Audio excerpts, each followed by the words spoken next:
Our senior U.S. Department of Defense and CIA officials conflicted in their reported efforts to undermine the Schumer U.A.P. amendment included in draft defense appropriations legislation. This is the question posed by Ross Coulthart in a recent tweet. And when he says conflicted, he's talking about conflicts of interest between the CIA and the Department of Defense in the Schumer-Rounds amendment. This is big. So get in here. This is Jack with Cosmic Road. I talk about UFOs and the paranormal. Please hit like, please subscribe, please share on social media, and let me know what you guys think in the comments below. Oh, and in case you missed it, I'm leaving for Italy tomorrow. So I will be making some videos though, and I have already made some to drop while I'm away, so you won't be completely without Cosmic Road while I'm gone. So I hope you enjoy those videos.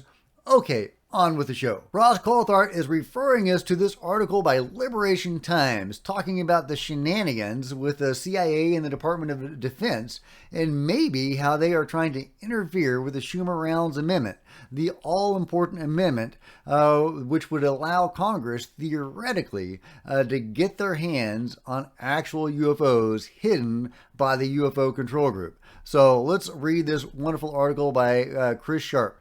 The Congressional UFO Language Debate in Washington's Web of Conflicts and Interests. It is a web, a tangled web. Complexity, conflicts, and grave national security concerns.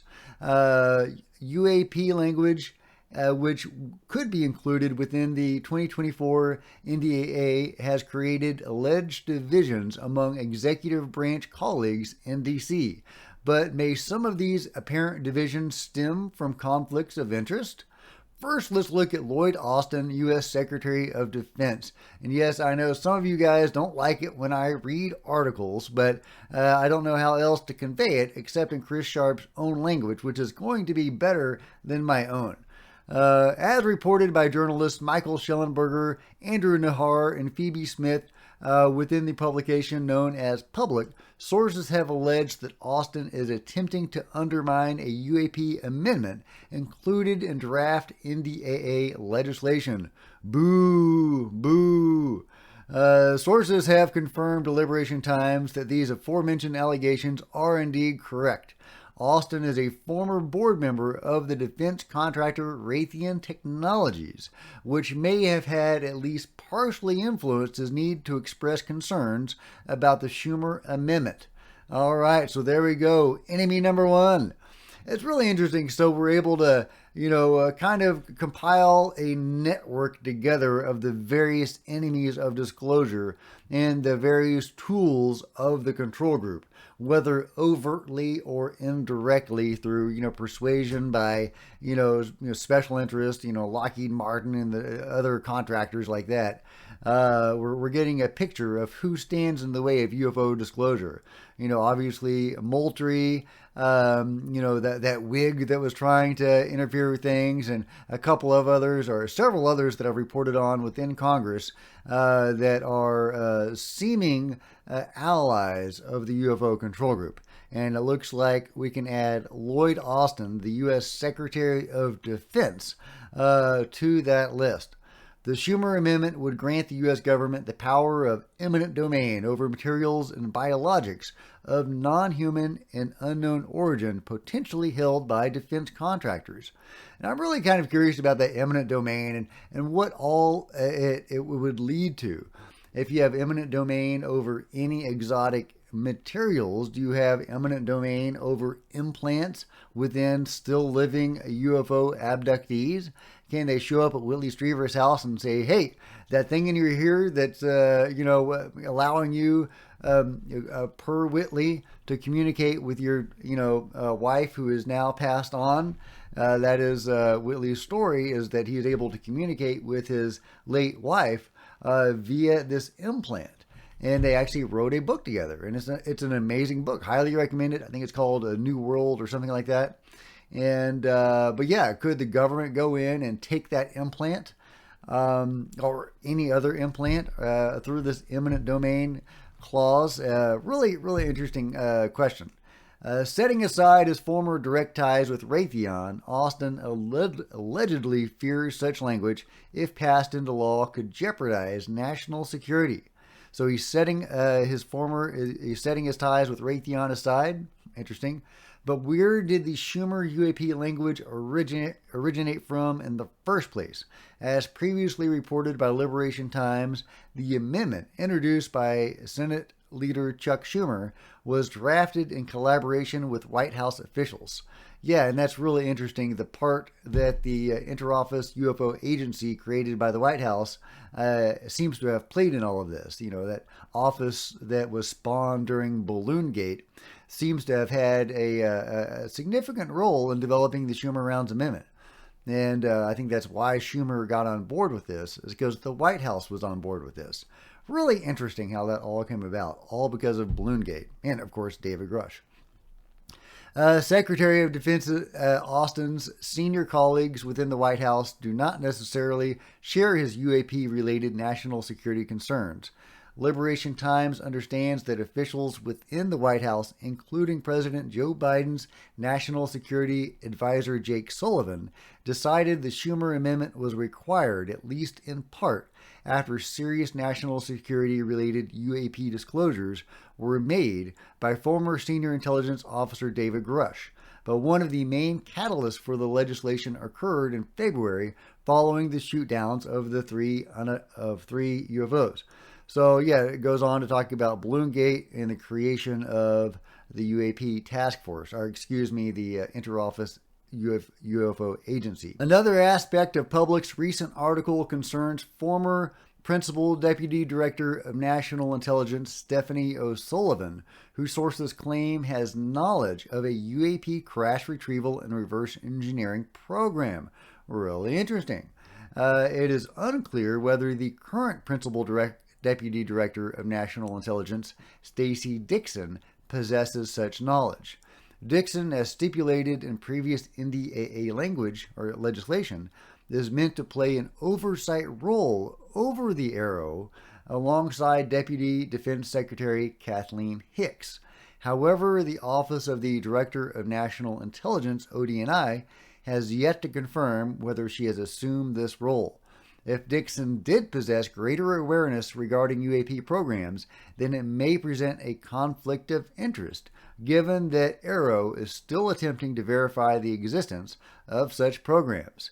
As reported by Public, the Intelligence Community's Inspector General Thomas Monheim on September 15th stated that his office has not conducted any audit, inspection, evaluation, or review of alleged UAP programs. Of course, we know that he conveniently left out the word investigation, and it appears from Ross Coulthart that there is indeed an investigation going on. The article goes on to talk more about the IG and whether or not he may be investigating David Grush's claims, and then it says Monheim may wish to turn his attention to Stephanie O'Sullivan. O'Sullivan, who, according to Public, has denied her awareness of a UAP program to the Vice Chair of the Senate's Intelligence Committee, Marco Rubio, now serves on the Board of Trustees of the Aerospace Corporation. Interesting. Sources have highlighted to Liberation Times that O'Sullivan's previous roles within the CIA as critical to explaining her apparent denial of UAP programs to Senator Rubio. Very interesting. O'Sullivan was Deputy Director of the CIA's Directorate of Science and Technology before becoming the agency's Associate Deputy Director. The CIA may play a key component in any alleged crash retrieval program and could look to exploit UAP technology for its own uses. Well, it probably goes way beyond that, according to my own research anyway. But yeah, so if O'Sullivan is influenced by the CIA, and also potentially aerospace companies, that, to me is a red flag for control group shenanigans.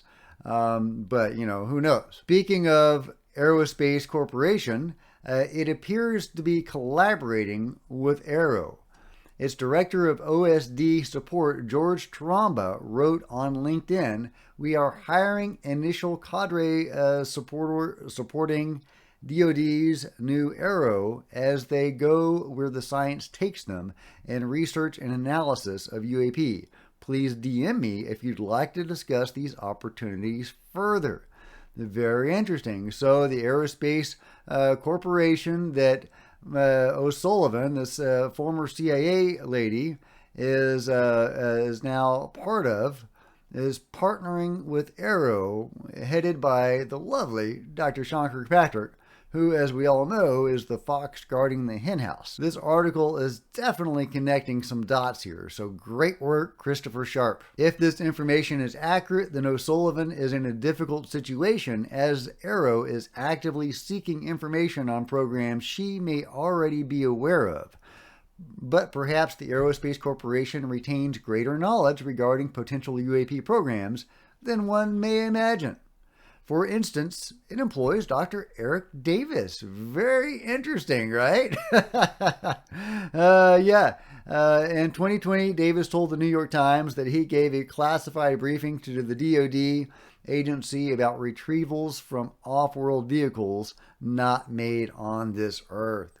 Amazing stuff. Anyway, I don't want to read the whole article to you, but I will link to it in the comments below and in the description below, and you can read it at your leisure. But as you can see, Christopher Sharp is doing a great job of connecting some dots here and showing us who some of the players in the game may be. And I've been commenting on this too recently. We're starting to see this pattern emerge, or we're starting to be able to connect our own dots.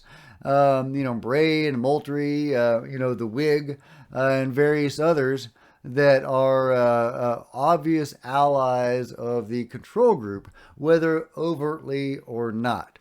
And so Christopher Sharp is connecting some more dots, and we're really seeing this picture emerge of people who are really enemies of UFO disclosure, and I love it. The shoe's on the other foot now, guys. Yeah, enemies are being revealed. I love it. I love it. And all of this was, came about because now reporters are allowed to discuss this and investigate this. Before they were handcuffed, they were forced to ridicule this stuff or brainwashed to ridicule this stuff. But now they are loose, or at least some of them are loose, like Ross Coulthard and Christopher Sharp and others, Matt Laszlo. And they are trying to get to the truth of all this. And I salute you guys. But let me know what you think about all this in the comments below. And if you've enjoyed this video, give me a big thumbs up. I sure would appreciate it. Smash the subscribe button and the bell to be notified of future videos. You don't want to miss a thing. Join me on social media. There's Facebook and Twitter links below. I would love to see you guys there. If you wanted to support Cosmic Road in a bigger way, please consider becoming a channel member. See the first link in the description below. Channel members are rock stars, and I really appreciate you guys' support. Thank you so much. Meanwhile, there's plenty of other videos to check out on the channel, and I'll see you next time. This is Jack with the Cosmic Road, signing out.